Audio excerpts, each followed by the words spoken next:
But what we're all here tonight to talk about is getting the most from your iPhone. And I've had an iPhone for quite a while. I think since 2006 or so, and I've enjoyed the controlled environment of the iPhone. Mine is getting a little bit old in the tooth now. I don't have one of the newest, fanciest ones, but the great thing about iPhones is that they last a long time. They have a long, useful life. So if any of you are in the same boat and you're wondering what you can do to get more out of your iPhones, that's what we're here for tonight. So I am going to switch back to myself and we'll get started. So the first thing I want to talk about is a few tips that you might use and some of the new features of the operating system. Specifically, I'll talk about widgets. And to do that, I'm actually going to use a camera that's pointed at my phone. So I need to switch to that if you'll bear with me for a moment.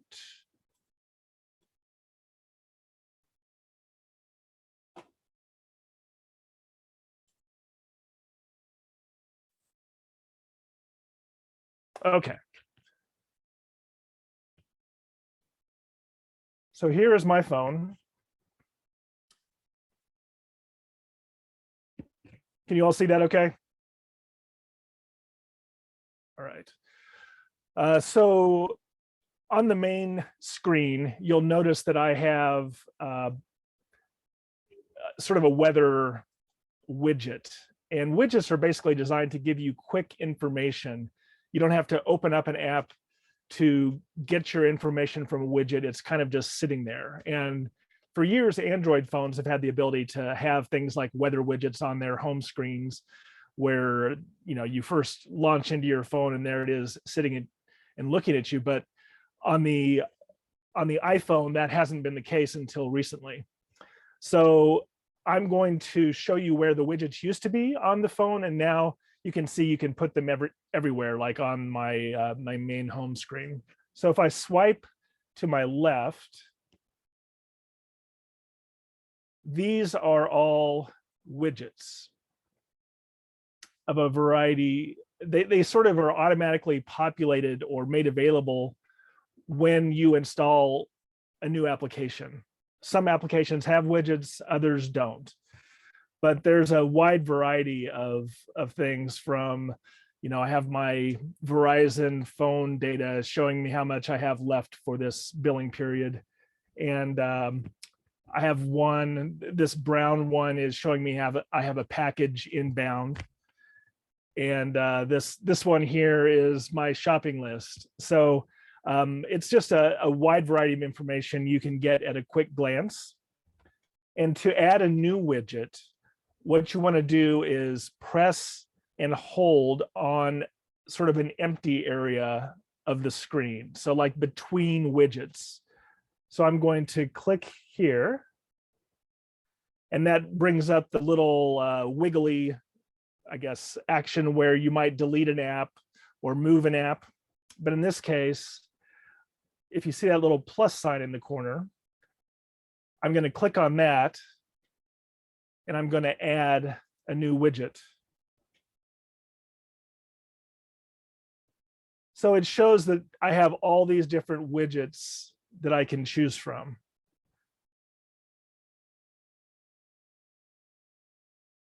It's quite a variety. So say I want to add a stocks watch list.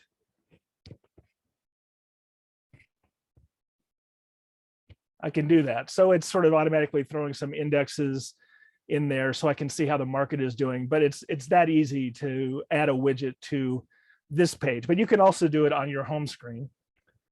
Just click somewhere down here. Click the add button in the top.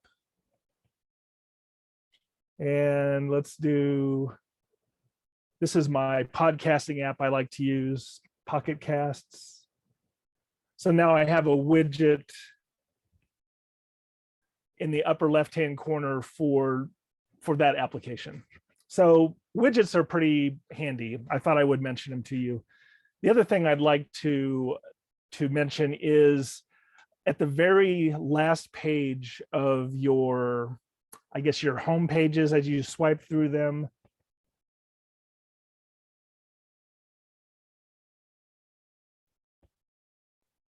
This is my last real page, but if I go one more,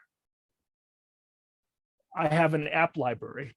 So these are all the apps that you have installed on your phone, and they're categorized.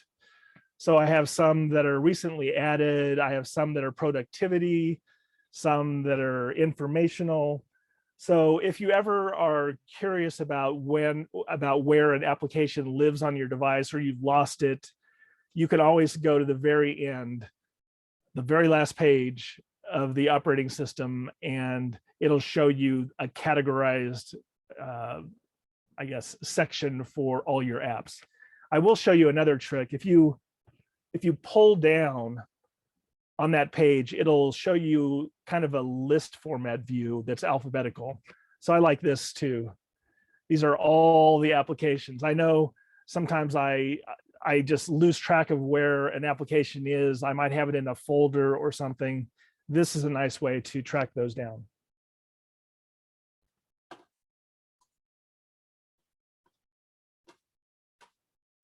So for the rest of this program, I'm actually going to switch to a view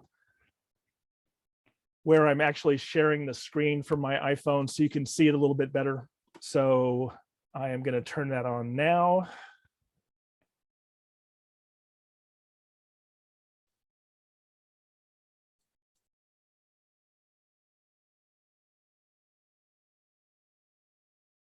Okay, so can you all see that? It should be quite a bit clearer than before because it's actually sharing the screen. So at this point, I'm just going to go through some apps that I think are useful, that I've either used for a long time or I've recently discovered and found them to be excellent.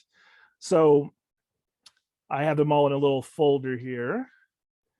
So the first one I'd like to talk about is a news application. I know a lot of us get our news from a variety of sources, either if you're watching TV or newspapers or cable news, all that stuff. These are all great places to get news. I like to read my news a lot of the time.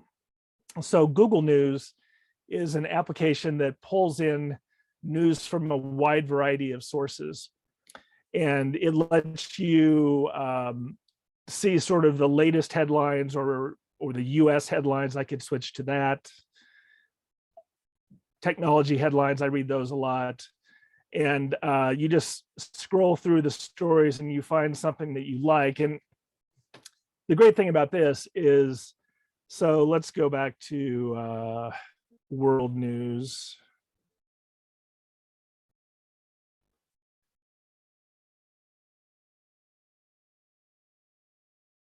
Okay, so there's a USA versus Sweden score. So if I click on full coverage of this story, it'll show me not just sort of the one that popped up first, the outlet that popped up first, which was CBS Sports, but I can see Fox News coverage. I can see CNN, ESPN.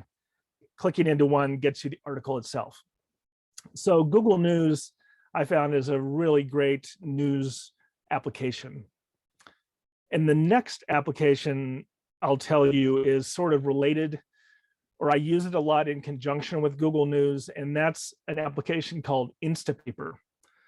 And Instapaper you can think of as sort of an application that you send content to be read in a very stripped down, basic way. So a lot of times when you're on one of these news sites, you get ads everywhere. It's very annoying. It's hard to focus on what the actual story is. And Instapaper strips all that away and lets you see just the article itself or whatever, the web page itself. So for example, let's see, the Illinois coronavirus updates. So if I click on the three little dots to the right of that, you can see I have a share menu, and this is most applications on the iPhone have some kind of a share menu. So if you click on that, it gives me some options. And I have Instapaper as being one of the options. So I just sent this article to Instapaper. Here's another one I'll send to Instapaper. So then when I go into that actual application, it's going to sort of synchronize with my Instapaper account and download those articles. So I click into the Illinois coronavirus updates one, and you can see there's no ads, there's no filler. It's just the article itself. Sometimes you get images, sometimes you don't. So I like Instapaper a lot. Like if I want to save something for reading later, it's great because you can send it to Instapaper and then hop on an airplane without Wi-Fi, and it'll still be downloaded and you can read it at your leisure. So that's Instapaper. And that sort of concludes the news section. I like to talk about a weather application that I really enjoy called Carrot Weather. And I'll just mention to you, you don't have to write these down. I'm going to actually send out my notes tomorrow along with the survey, asking you to give me some feedback. But it'll have all these applications listed. It'll have links to where you can go on the Apple App Store to get them. It has pricing information, so it's everything you'll need. So there's no need to try to take notes now. So Carrot, again, is this weather application that I really enjoy. And Carrot, it gives you sort of this hyper localized weather. So in your location, it'll tell you if it's going to start raining in the next 15 minutes or 20 minutes. It has a very elegant interface. You can see at 11 o'clock tonight, it's going to be 67 degrees. It tells you when the sunset is, and as well as upcoming forecasts. I know there are a lot of applications you can choose from when it comes to weather, but this is the one that I have come back to, and I'm paying an annual subscription for this. It costs $20 a year for this weather application. And in general, I'm against subscriptions, but in some cases, it's either necessary to get into a certain kind of application at all, or some applications are just so good compared to the free ones that it's worth paying a subscription. And this is where I'd put Carrot. Another thing you might want to do if you have a phone is to do some online purchasing. And one of the things that we purchase a lot of is, unfortunately, like Netflix subscriptions and subscriptions to various applications. So there's a program that will actually help you keep track of those. It's called Subtrack. So sadly, I'm paying $108 a month in average expenses for all these subscriptions that I have. I've got Disney, I've got some web hosting, iCloud, Netflix, Nintendo Switch Online, Carrot Weather. All this stuff adds up, and this sort of keeps track of what you're paying, so you don't sort of go completely crazy and lose track of what this is all adding up to in a year. So if you want to add a new subscription, you just click on the plus, you'll enter the name of the application or the service, and when the latest bill for this service either is coming up or it's already passed, you just put that in and tell it how often it renews. And it'll even, you can set up an alert that'll tell you this annual subscription is ending, in 2 weeks. Do you want to keep going? So if there's something you're unsure about, you don't want that annual renewal date to come and pass you by where it automatically dings your credit card or your bank account or something. This just helps you keep track. So that's Subtrack. Subtrack is not free. Well, it is free for the very basic purposes, but I'm paying the kind of premium price, which is $4 a year. It seems well worth it to me. The next application I'd like to talk about is called Bring. And Bring is my grocery list application that I like to use. I've tried a lot of these. I used one called, I think it's Remember the Milk or something like that for years, but this one I find to be very elegant and easy to use. So I recommend it. You can see here in red, I have icons for things that are on my current list. And then I have sort of teal colored icons for those that I've used recently. So if I decide I want to reorder some creamer, I just click on that little icon and it pops it up to the top area where it is ready to be checked out. I can also go in by category, click on meat and fish, and I want to buy some ground beef, a pound of ground beef. And then now that has shown up in the top area. And as I'm shopping, I will just click on one of these icons and it will disappear. So I've purchased it, I've added it to my cart. It's just a very simple way of keeping track of things. And I believe this will synchronize across different devices. So I have Bring on my iPhone and my iPad, and it talks to each other. And it's, I think if you have an account that you're sharing with someone you live with, you can have a list for Bring that will be on both of your phones, and you can check off items as you're purchasing them. So your spouse doesn't have to pick up the salad dressing because you are, and it'll tell them that pretty quickly. So that's Bring. I like Bring quite a lot. It's $14 a year for the premium. I believe I'm still on the free plan and I haven't noticed any major issues. So that's one you could get by with a free option without too much trouble, I think.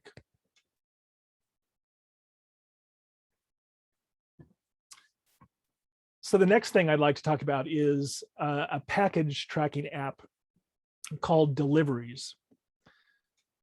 So I click into Deliveries and it shows that this camera tether kit that I ordered has been delivered. But if I click into that, it shows when it was delivered. It kind of keeps track of the whole history of the progress of it. You can see a map of where it came from and where it is now. I have something that's coming, I think tomorrow or the next day that I just added recently. And the way I use this is if I'm getting a confirmation email that has a tracking number in it, I just copy that tracking number into the clipboard. And when I open Deliveries, it will ask me, it'll say, oh, you have a tracking number in your clipboard. Do you want to add it? And it can tell if that tracking number is FedEx or UPS or US Postal Service priority mail, all those things. It kind of knows what they look like. So it'll automatically add it. It'll let you give it a descriptive name, like I have this headset arriving tomorrow. I added that. It wasn't in there by the tracking number or anything. So I like Deliveries a lot. More shopping. So a lot of us use eBay to buy and sell things. And I found that sometimes it's nice to have a different interface into eBay. So I use this application called Garage Buy. So Garage Buy lets you easily search the eBay catalog and then save those searches automatically. So if I click into saved searches, it tells you how many new items since you last checked are in each of those categories. I'm kind of a photography buff, so I have a lot of that stuff in here, but I was playing around with it. In the 1980s, company, an audio company called Proton, made a radio called the Proton 300. And this is one of the best table radios you would ever hear. It has just amazing sound. So if I click into that, it'll show me what Proton 300s are available. So if I click into this one, it looks like for $130 plus $47 shipping, I could get a Proton 300 radio plus a 301 amplified speaker. So that's like the companion speaker if you want it to be stereo instead of just mono. But like if you remember the Bose Wave radio, this is much better than that. And that was pretty good. So Proton 300, so now I just search for it once and it has saved that search. So I can just go in at my leisure and see if there are any new Proton 300s. In the same vein of eBay, if you say you have a Proton 300 and you want to sell it, how do you know what it's worth? Well, you could go into eBay and see what people are asking, but that's not exactly what it's worth, because in many cases, people are putting crazy high prices up there on eBay and never getting anybody to buy them. So this next application is called What's It Worth on eBay. So if I put in that same query, Proton 300, it will go through all the successful auctions and the successful buy it nows and tell you what they tend to have sold for. So in this case, $156 with shipping. So that's really kind of in the ballpark of what that one was listed for. But if I clicked on the icon below the list that looks like some like a couple of icons with lists to the side of it. And then if I scroll down, I can see, well, there's one that sold for $70, one with the speaker that sold for $175. So it gives you a more realistic feel for what things are worth. And this could be, even if you're not selling on eBay, it's good to know what that market is. If you're trying to unload something even locally, this will help you know how to price it, because eBay sort of sets the price for a lot of things. And the last shopping sort of thing I'll mention is actually a website. It's not an application. It's called App Sliced, like you're slicing something, App Sliced. And this is a website that you go to that tracks the prices for various applications, and it tracks them and lets you know if there are any that have recently dropped to free. For example, you can limit it to only show you free applications that are in certain categories, like travel or news or anything like that. I really like App Sliced to look for good deals and bargains.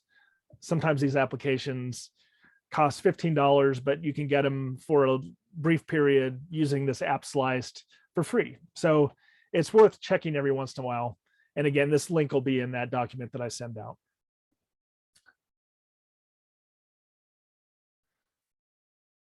So the next category of sort of applications I'd like to mention are those that are for lifelong learning. And one of the best applications for this sort of thing is Khan Academy. So these are, it's like a website that has a variety of sort of high school and college level courses that you can just sort of take and learn. They're kind of like the great courses series of DVDs and audiobooks, but it's streaming. So I could do a search and go into humanities, and I want to learn about grammar.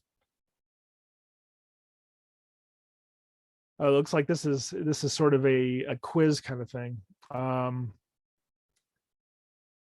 The Seeing America project, that sounds interesting.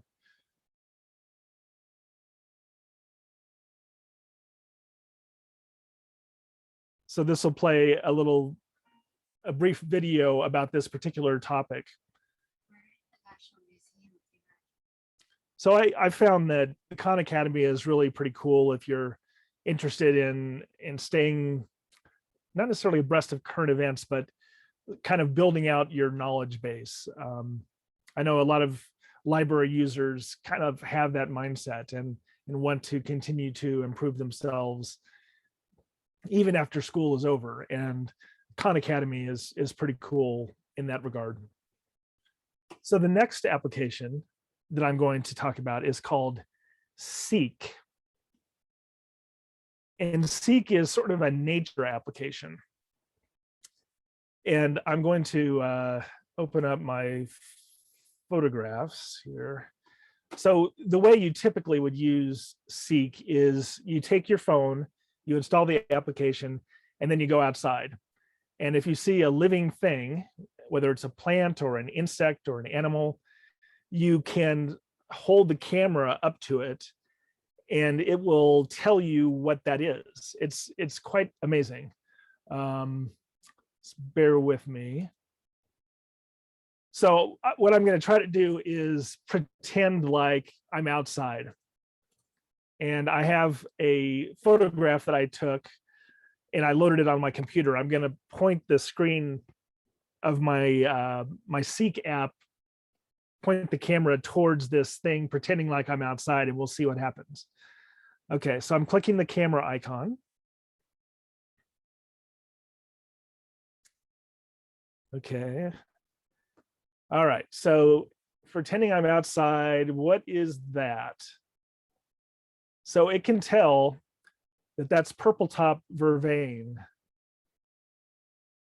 And if I wanted to, I could take an actual photograph of that and kind of upload it to the Seek database, which is by a company or an organization called iNaturalist.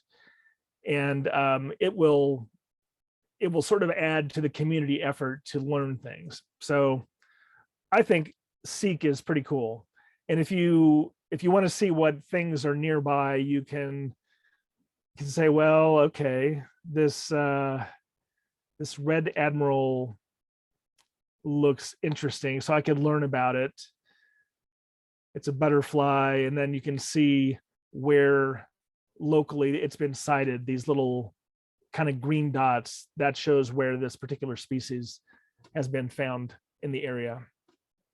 So if you're any sort of a nature buff, I think this is a really cool app, and this is completely free. And Khan Academy also completely free. The next application is it's kind of a way to learn cultures via their music and radio programs. So if you click on Radio Garden, this application has a really interesting interface. So it essentially looks at a world map and it puts dots wherever there is a radio station that's on the internet. So if I want to go here to Mexico and zoom in, and in Monterrey, Mexico, it looks like there's something there. So it tunes into the radio and you can listen to it. You can hear what kind of news programs they have or what kind of music they have. It's all very interesting. And you can save favorites. So Chennai, India, I could click on that. That's a favorite of mine. And it's just a really cool application. So that one is Radio Garden Live.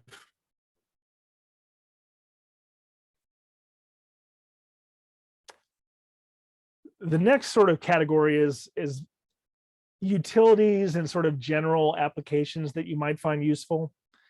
And one of the most useful applications that I found is this thing called Yoink, Y-O-I-N-K. So Yoink is something that you use in conjunction with your share menu a lot. So it's kind of like a clipboard, but it retains the information, and it can be pictures, it can be text, it can be websites, it can be any variety of things. So you can see here that I've got information about this is a sausage that I took a screenshot of YouTube because I was going to talk about this in a previous program, and I wanted to know that I had it saved, but I didn't want to go through all the trouble of doing an actual screen capture and all that stuff. You just share it directly into Yoink. So I could do that from Google News, and instead of sending it to Instapaper, just bear with me for a moment here. I'm gonna turn my do not disturb on. So I could send this article about Amazon promises most Echo speakers to get upgraded. I could send that instead of to Instapaper, I could send it to Yoink. And now it's adding it into this sort of clipboard. And the cool thing about Yoink is that it works across all your Apple portable devices. So if I have two phones and I have Yoink installed on both phones, when I add it to the clipboard on this one, it goes onto the Yoink clipboard on that one. Or on your iPad, if you have one of those, everything kind of works together. So let's go into Yoink.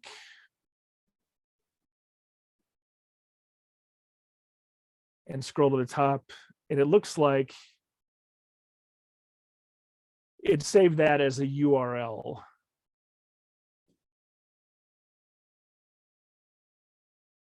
But if I'm in my photos and I say share to Yoink, it's adding it, and then that will be available to all my devices very easily. So Yoink is $6, which is a real bargain. It's not $6 a year, it's just $6. So I highly recommend, if you think you might have any interest in a utility that can save things, and for future reference, Yoink at $6 is a heck of a deal.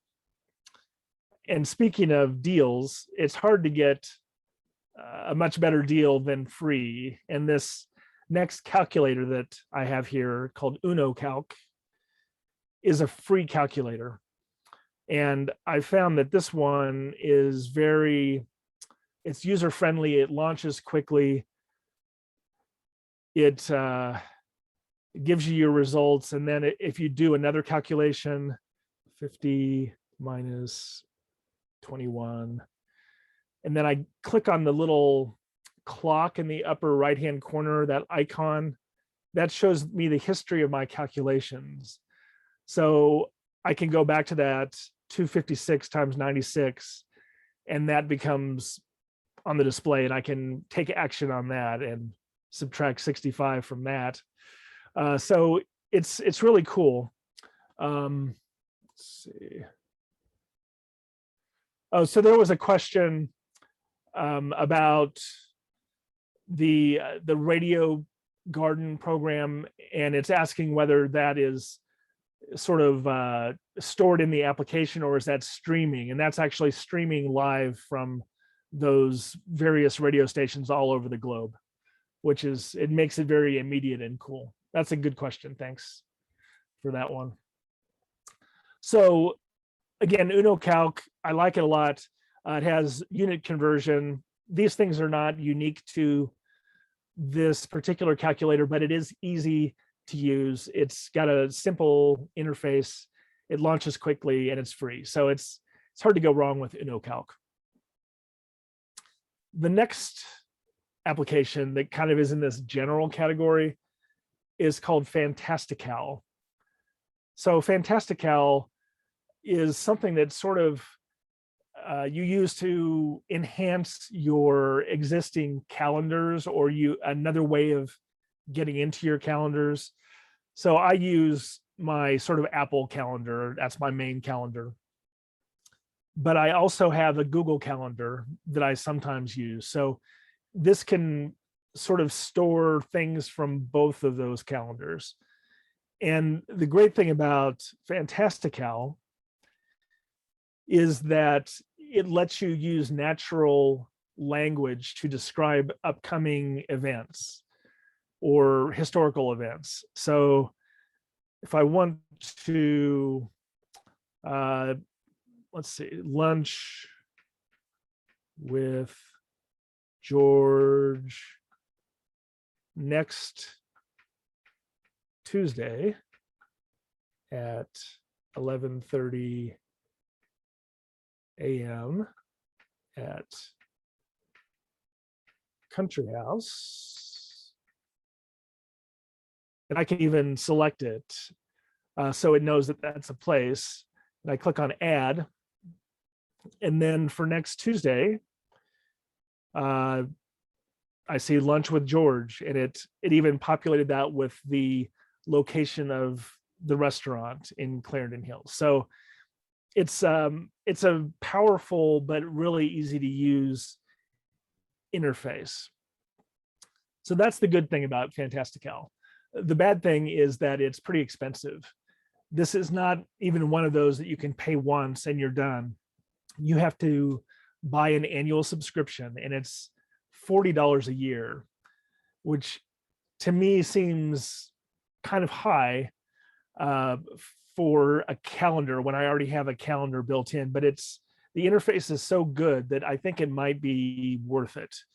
I know that if there were ever any sort of upgrading I would want to do with my calendar, it would be to get the full version of Fantastical.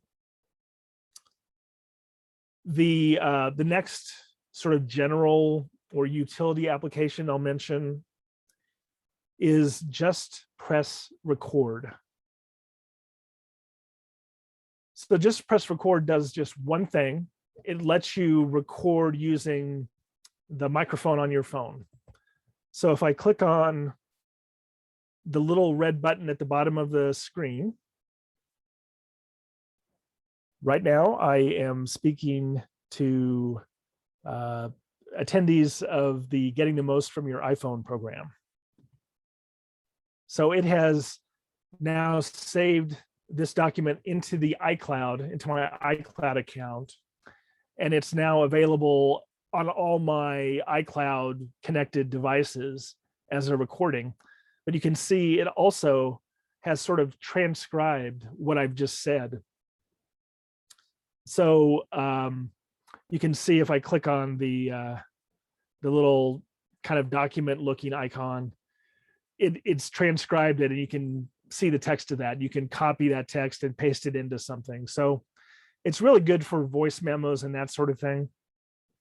I found that it's less great if you're like recording a room full of people. It does a fine job of recording, but the transcription process doesn't work as reliably. But if you want to take a quick note, a reminder of some kind, or if you're in the habit of recording your dreams after they happen, or anything like that, Just Press Record is a great $5 application, one-time fee, and you own it forever, or at least until they change versions and make you pay more. So the next category that I'll mention is travel and transportation. So the first application that I'd talk about in the travel category is called TripIt. TripIt is my absolute favorite travel application of all time. I use it whenever I'm traveling. And the way it works is essentially whenever you get a confirmation for like a hotel booking or an airline, a flight that you're taking, they send you an email confirmation. You can forward those confirmation emails to a special address that TripIt has, and it will just automatically populate them into an itinerary. But it has a web interface as well. So you can either, if you don't have confirmations for all the things you're doing, you can enter them manually. And the web interface is fantastic for this. You can use your full-size keyboard and enter in all the information that you need. I'm going to open up a past itinerary. Okay, so here's one I took. I was using this back in 2013. So this has my flight and it has directions. I think nowadays it adds weather at the location. It has a map of the Hilton. I even entered some of the programs I was attending, the speakers and that sort of thing. So you can see you can really build out a detailed itinerary. And if there's a photo that's associated with whatever that item is in your itinerary, like a picture of the Eiffel Tower or something, you can pop that in there so it's a visual cue of what's happening. It's just a really nice full-featured application. The free version is all I'm using, and I haven't really run into any major barriers with that. But if you want to get the full feature set, it's, I think, $50. I'm not sure if that's a one-time fee or an annual fee, but probably a subscription. But it's really a solid application. The next one I'll talk about is called Google Translate. And Google Translate, for those of you who haven't seen it, allows you to enter text, and then it'll translate it into that foreign language. And that's pretty impressive, but that is not the coolest thing about this application. So I'm going to go from English to German. Let's see, where can I buy an apple tonight?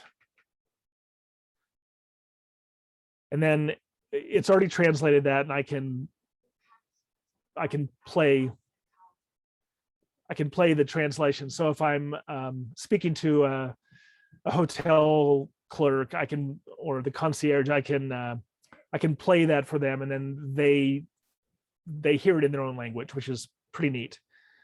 But even that isn't the coolest thing about this application. Let's see. Opening up my photos again.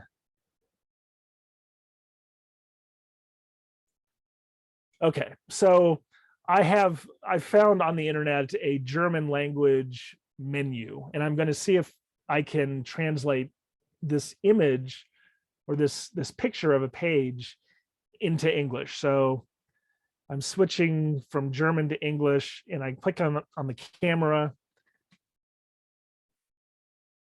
and you can see it's kind of trying to do this in real time. So alcohol-free drinks, Apfelsaft gespritzt. They're saying that's apple juice sprinkled or sprayed. Okay.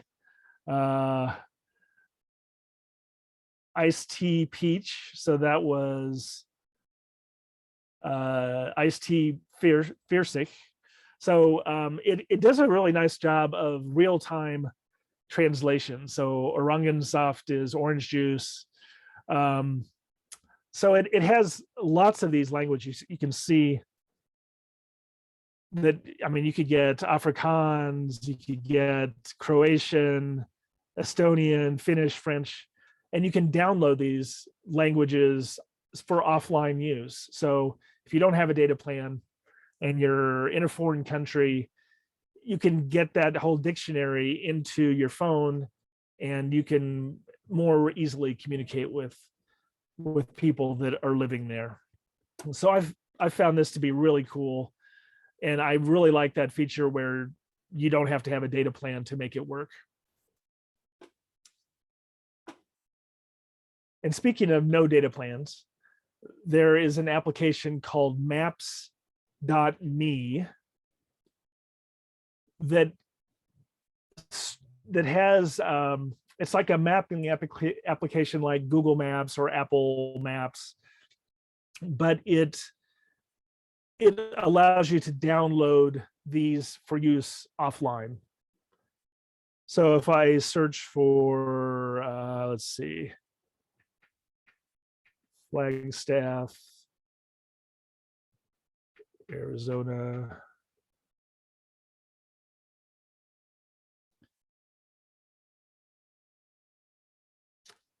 And there's an icon for download. So I click on download.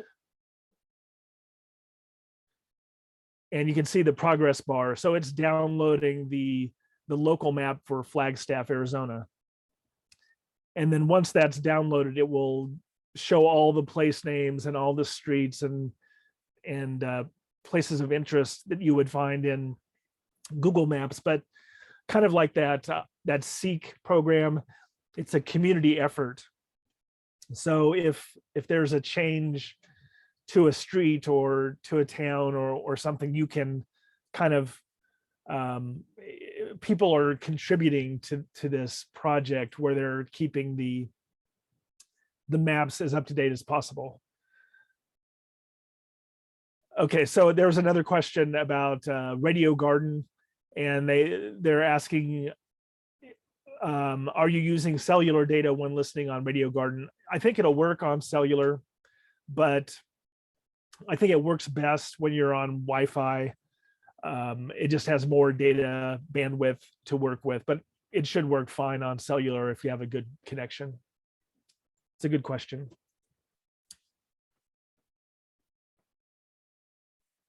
Okay, so now when I zoom into Flagstaff, you can see I've got all the kinds of information that you would expect to see from a mapping application. So if you're going overseas, just download maps.me, pick the countries that you're visiting or the cities in the countries you're visiting, download them to your device, and then you should still be able to use the GPS in your phone, even if you don't have the data thing going on. So that's maps.me.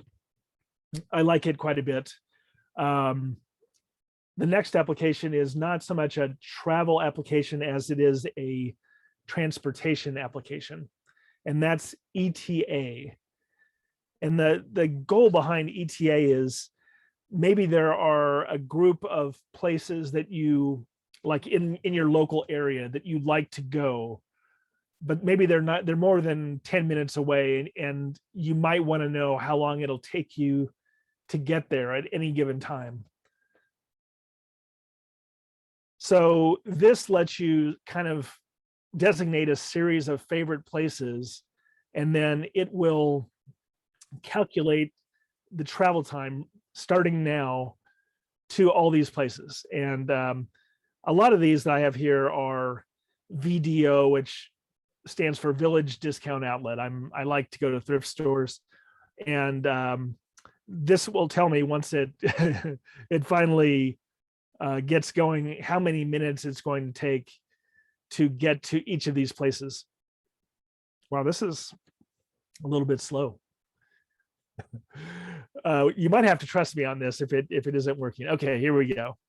So sometimes I want to go to the one that I can get to the quickest.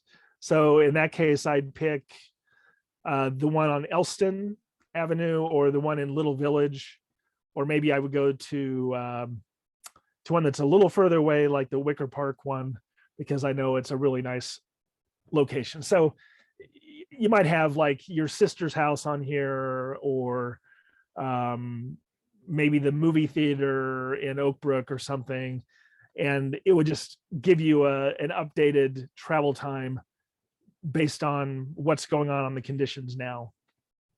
So I find this to be kind of useful. It's a specialized case, but you might find something in your life that that would be helpful for.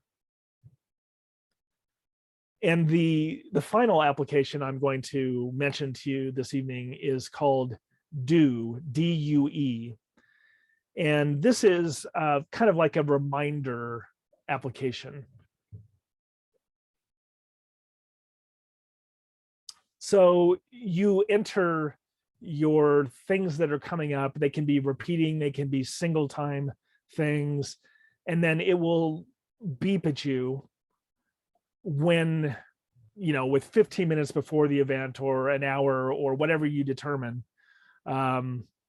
So for example, I had this HPL staff electronics recycling. I took some things in today.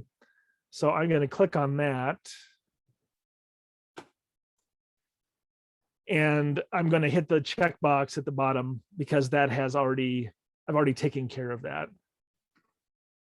But if I wanted to add a new event, remind me to, let's see, pay water bill. And then I can click on the dark red area and choose when that's due or when I want to take care of that. So Saturday at 7:35 a.m. Okay, so that's added it to my list.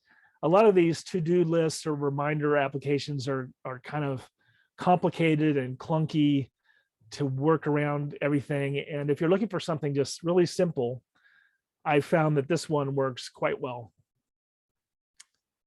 So that is the last application that I have. At this point, I welcome you to ask any questions you may have. You can chat them to me, or you can unmute yourself and ask them. I'm happy to answer anything that's come up. Or if you have any suggestions for applications that you recommend, I think now would be a good time to talk about those. Are there any questions or comments or anything, or if you have any hot tips for your fellow attendees? Okay, so I have a couple questions that have come in on chat. So Pocket Cast is a podcast application, and I don't like to use the Apple podcast application personally. And for those of you who aren't familiar with podcasts, they're kind of like radio programs, but sent over the internet instead of over the airwaves. And in fact, many radio programs you might listen to might have like a podcast version of their show. So the day after something appears over the radio, it might be on a podcast in a format that you can listen to at your leisure. So I like Pocket Casts a lot. So let's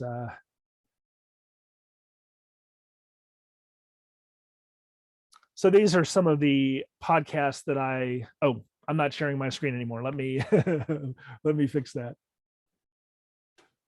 Okay.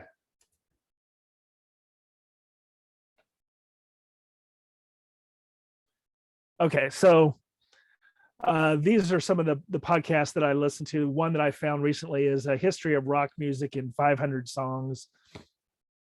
So there's usually a back catalog of episodes you can listen to for these podcasts. And this one, let's see, sort from oldest to newest.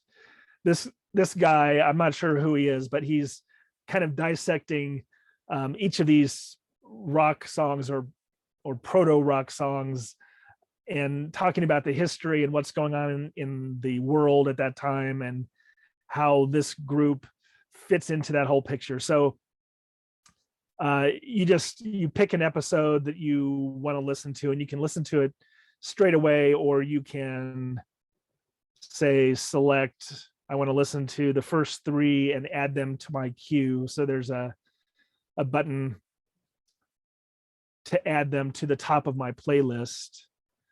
And then when I go here, you can see this is the order in which I'm going to be listening to these podcast episodes. So that's, I know that's a lot, but I found that the Apple Podcast app, which I used at the beginning, but I haven't used it for years, I like these alternative applications, and Pocket Casts is a really good one. There's one called Castro, which is pretty good. Overcast is another one that's good, but at the moment I'm listening to Pocket Casts most of all. So that's an excellent question. If you're into lifelong learning, again, podcasts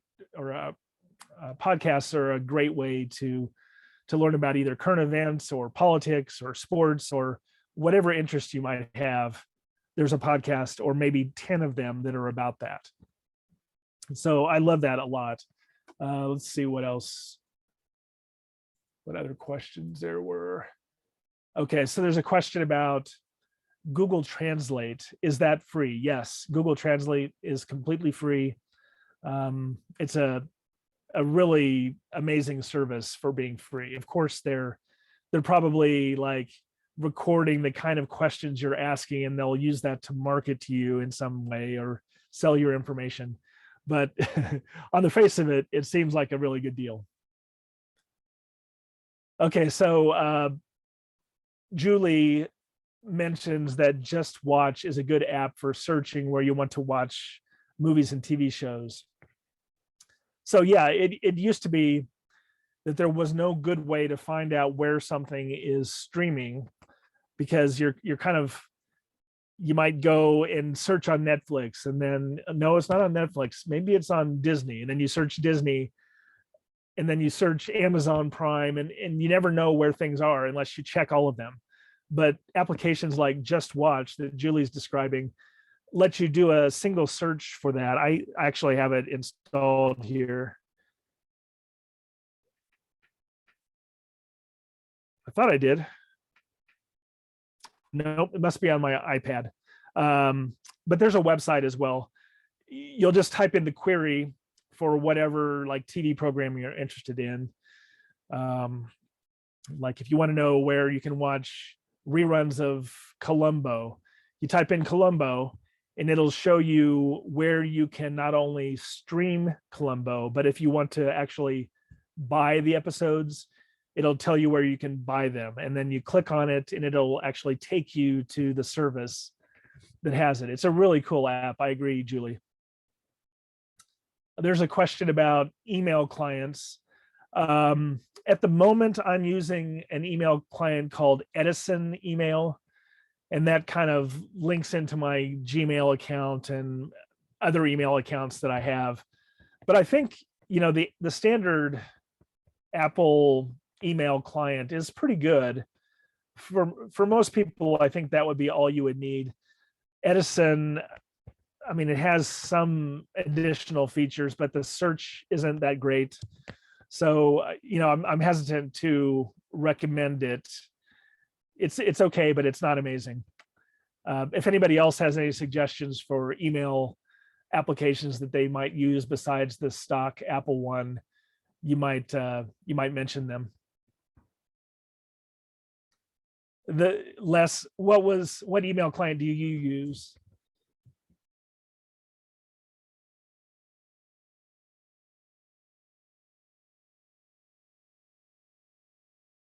He may just use the standard Apple one.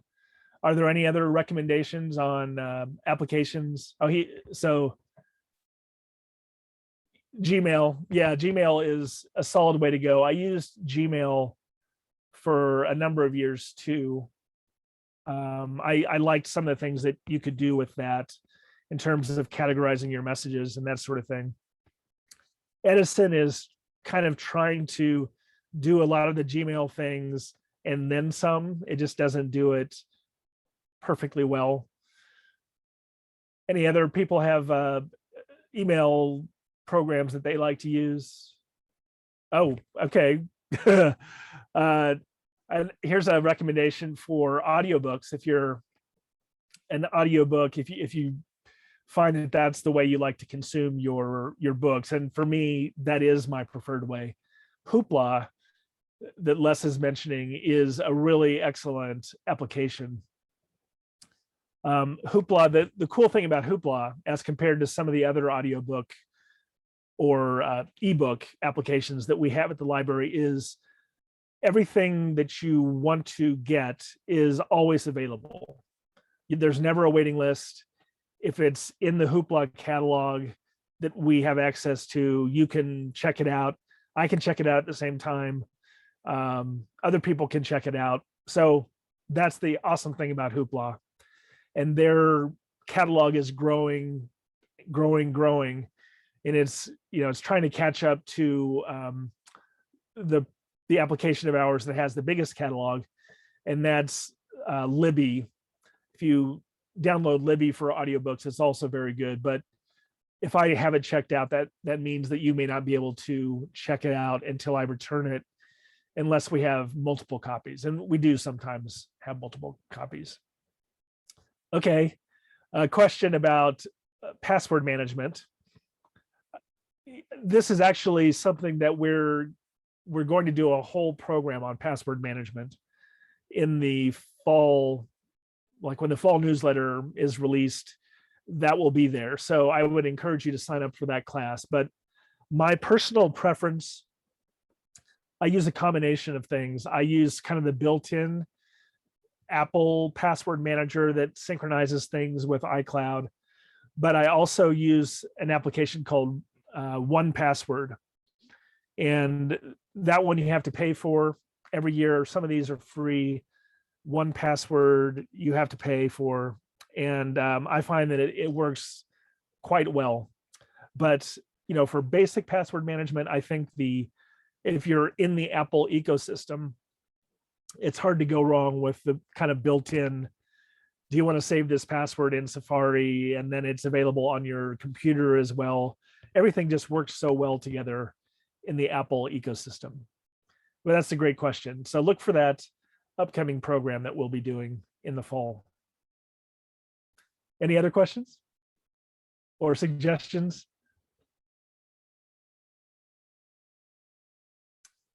Well, if not, again, I'll let you know that I am going to send out the notes with all the information.